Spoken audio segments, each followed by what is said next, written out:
Good evening. Welcome back to the Glazov Gang. Our Glazov Gang members this evening: Tom Dreesen, critically acclaimed and world-renowned stand-up comedian; Dwight Schultz, who played Murdock on NBC's The A-Team; and Sonja Schmidt, conservative political pundit and former Watts beauty queen.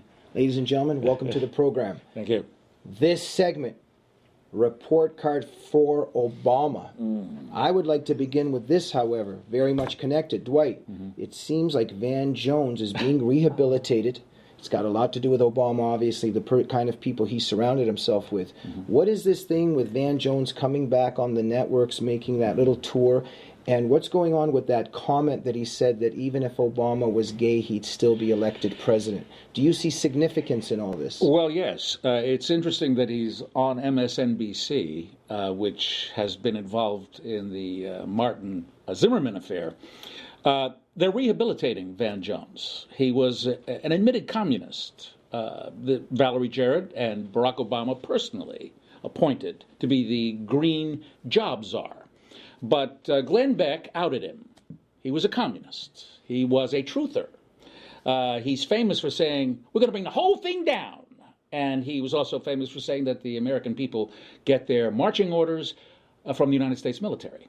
So he skulked out and went over to John Podesta for a while. But now he's back because he, as a revolutionary, and that's what this, he's a provocateur, and that's what the president is. And they need right now provocateurs. You see it with the attack on the Supreme Court, the situation with Martin and Zimmerman. The attack on Paul Ryan. This is all campaign. This is all campaign. And MSNBC.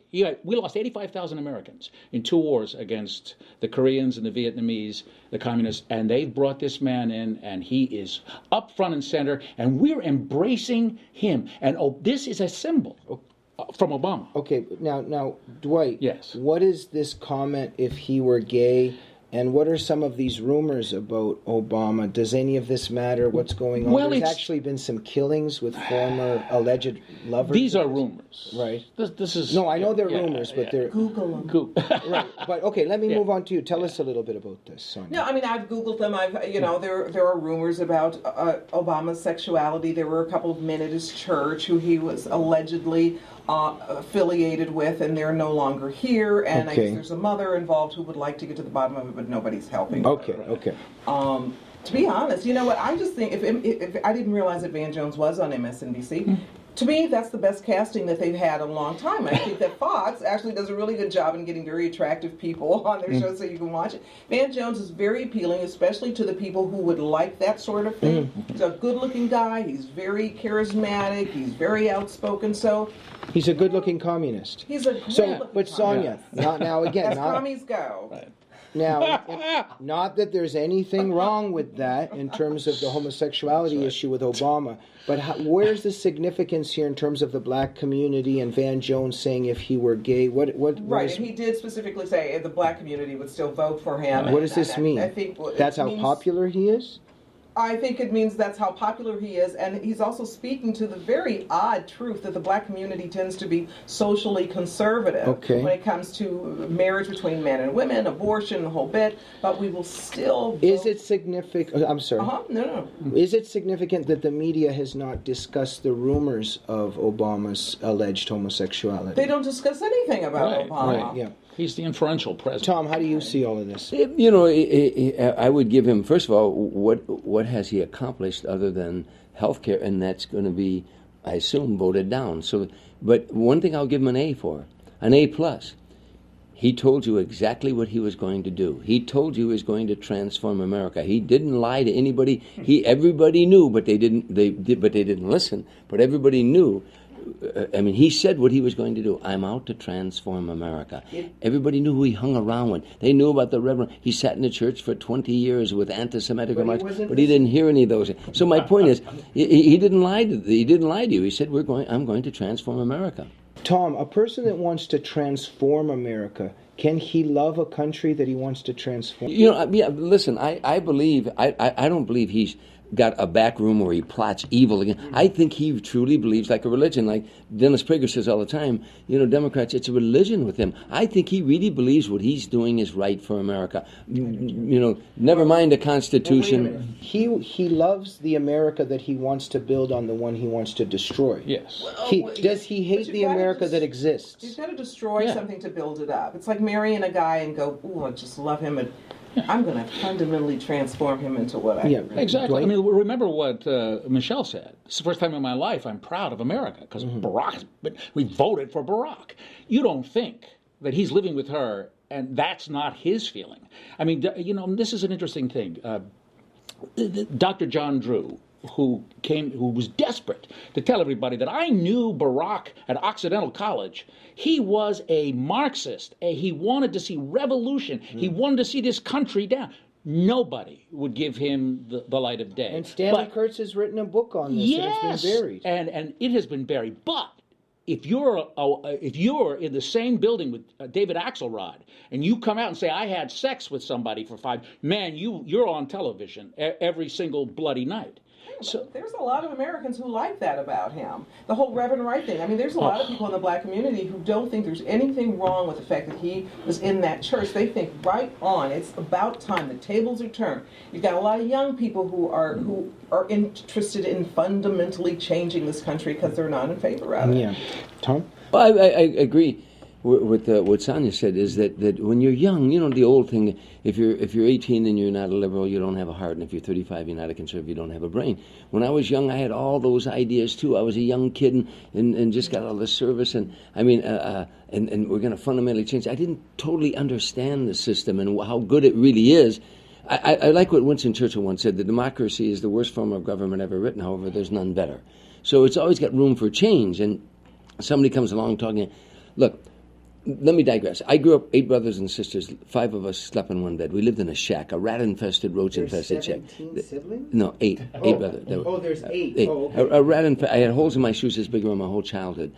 The one thing that we hung on to every day was my mother would sometimes play a 50-cent number, and if she won the numbers that day, she was going to buy new shoes for one leg. It was hope. Hope. Right. That's all the word hope meant so much to us. So when Barack Obama comes along and speaks, first of all, America's always loved a great orator. Ronald Reagan, Bill Clinton, they love a great orator, as Abraham Lincoln supposedly was. And along comes this guy, and he can talk, boy. He'll take you to church. Yeah. He took us to church, and he talked about hope. Yeah. Hope. And so, again, he was the right guy at the right time, and with a weak candidate running against him. Right. Dwight, okay, first go ahead. Well, let me just say that in 2008, this to me is very curious. Daniel Ortega from Nicaragua, Sandinista the home of black liberation theology, where they ripped Christ off the altar and replaced him with a Sandinista soldier, said that if Barack Obama is elected president, this means that they are laying the groundwork for real revolution in the United States. That was 2008, February of 2008. It was reported by Investors Business Daily, and I think it made the grapevine on Fox News. Not a single reporter asked the question. How did he know about Barack Obama? I mean, I think I know, but it has never been answered. And the answers are there. I mean, the reasons are there. Dwight, is it true that there are stamps being done by former KGB in Russia today of Obama? Yes, it was ridiculed. For his 50th birthday, they put his face on a stamp. But these are former KGB. Yeah. What if the Ku Klux Klan or Nazis made a stamp of someone? Wouldn't that discredit that person's reputation? Yes. I mean, this is a regime that slaughtered 60, 70 million people in the 20th century. This is a disgrace. The first thing he did when elected was abrogate the treaties that Bush had worked with the Poles, with the East Europeans. It was the first thing he did. He is a fellow traveler. I mean, Obama is. The liberal left didn't think they were a problem then. They don't think the Russians are a problem now. So that doesn't mean anything. And he doesn't think that I love the topic, though, of Obama's report card. And I think about, when we got our report cards from school, we were graded on totally different things than kids are now. Because I know we were graded on citizenship. And I think Obama Well, the jury's still out, so I don't know how he would make it on that. Math, obviously, he wouldn't do very good on, given how he fudges the unemployment numbers. Reading, I heard him say corpseman. Three times. But I don't think he would do well on social studies, but socialist studies, I think he would do really well. I love how Obama reserved the front 2 rows in Cairo for the Muslim Brotherhood when he gave the speech. Now, that tells us something. Give us a number on the scale of 1 to 10, 10 being the best, 0 being the worst. A report card from a scale of 0 to 10 on domestic policy and foreign policy for Obama. Tom? 3. 3. Sonja? -2. I'm going to have to go. You know what? I have a personal thing. It is our first black president, and it's very hard. Okay. I say Give to a my number, husband please. every day, why he got to be black. Number, please. 2. All right, 2, 2. 3. Daniel Ortega gets a 10, a 2. A 2. Psychic abilities again. Tom, who will win the Republican presidential contest? Well, obviously, Romney. I mean, Romney versus Obama. What will happen in the election? It's all going to depend on those debates, and the economy. My political science professor said it many, many years ago to me. His name was Professor Miller. He said, economy. Do you dare to make a prediction? I believe he's really beatable. I believe that Romney can win this. If Romney holds his own in those debates, and holds his own, I believe he can. If Obama wins, will you be scared or depressed or neutral? I'll be very, very, very leery of the future of this nation for my grandchildren. Dwight?